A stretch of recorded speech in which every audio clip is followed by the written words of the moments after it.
Welcome back to Fix Your Apps. This quick tutorial is on how to post left job on Facebook. If you find this guide helpful, don't forget to subscribe to our channel for more useful tips and tricks. Step 1. Start by launching the Facebook app on your Android device. Make sure you're logged into your account. Step 2. Once on the home screen, tap on the section that says, "What's on your mind?" This will open up the post creation interface. Step 3. Now, scroll down through the options and look for Life Event. Tap on it to proceed. Step 4. From the list of life events displayed, select Work.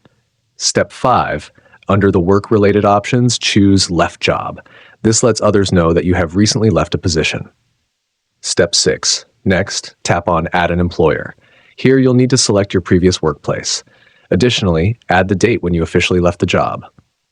Step 7. Once you've filled in these details, tap on Next, located at the top right corner of the screen. Step 8. You'll now see the audience selector. Decide who you want to share this life update with. Options may include public, friends, or a custom audience.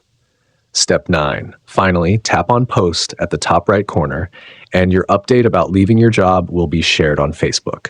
And that's it. Thanks for watching, and stay tuned for more videos.